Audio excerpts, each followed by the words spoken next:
Welcome back to When I'm Not Podcasting. One of my favorite drinks going into the holiday season, as we're going also into 2022, whenever you listen to this episode, one of my favorite drinks right now is a green tea shot, but I make it into a drink. And if you didn't know, green tea shot, I'll take Jameson whiskey. Now, and some people might use peach schnapps, but really, it's just Jameson with sweet and sour mix and maybe a splash of lemon lime soda, and that's it. So a little bit of Sprite, some sour mix, and Irish whiskey. It's just tasty. It kind of tastes like, really, it just tastes like lemonade when you think about it. And it just is a good flavor.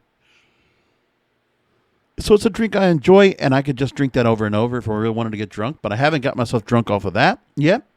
But maybe one of these days it might happen. Who knows? The last time I really got to enjoy it and imbibe on it was Thanksgiving night. But for the most part, you know, when I go to the bar to go watch football with the guys, I'll grab me a drink or two over there, and that's pretty good. Better choice than beer because I'm not a big beer drinker and I don't have a real enjoyment for the taste of beer. It's okay. But, I mean, it's okay to, like, kind of fill up on it, you know, try it. But I'd prefer to have a drink over that. And, you know, my brother actually tipped me off to it, and I've had it, and now I really enjoy it.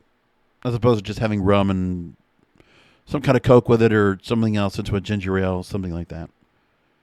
So anyways, cocktails is what we're talking about right now. And CNBC actually talked about the fact that people are paying top dollar for cocktails with no alcohol in them.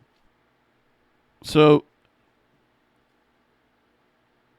some people are cutting back entirely, while others are switching to beverages that taste like their favorite tipples without the alcohol. But now, mocktails, non-alcoholic wine, beer, and more recently spirits are being found in bars, restaurants, and grocery stores around the world, especially those that are very hoity-toity, very health and wellness conscious. And most consumers of these drinks aren't giving up alcohol for good, though. Alcohol analysis firm IWSR said 58% of no and low alcohol consumers still drink, but in moderation. And in the stats you're talking about here, Nielsen IQ, they talked about how they did a report and said the sales of non-alcoholic beverages rose 33% in the last year, 2020, with $331 million in total sales. And of course, remember, everybody was home for the most part, drinking at home. Non-alcoholic beer and cider sales grew up by 32%, but more notably, sales of non-alcoholic spirits grew 113.4% in the same period. Now, one of the things I think that people don't talk about enough when it comes to that is you might not have alcohol in it, but that doesn't mean there's not anything in there that will not alter or change your mood. And one of the things is cannabis. And I'm taking a story from the winemag.com, beverage industry enthusiast. Let's talk about how cannabis drinks might alter the market for beer, wine, and spirits. Because some people might be trying something else besides alcohol. Because it won't give them that drunk feeling. It'll give them a different kind of feel where they could continue to function. And another study said that consumers enjoy the cannabis or THC-infused products as it provides a functional benefit without the hangover effect. According to a recent Data Essential report, in the U.S., consumer awareness of THC beverages grew by 9% in 2021, and 51% of adults over 21 now profess familiarity with them. And so some people are taking what they can, where they can't, you know, if you can't go and buy it in a cannabis dispensary because of, you know, the THC content, or you're not a state where you have medical or adult use available. I feel sorry if you don't. There are some right now that are trying to go and use Delta 8, which we've talked about, has been banned in some areas, but some people are still trying to find ways to use other parts of the other cannabinoids we've talked about on a previous episode about trying to use something of the cannabis plant that is still not, through a loophole, is still allowed to be sold, so it can be infused into beverages. One company here talks about the fact that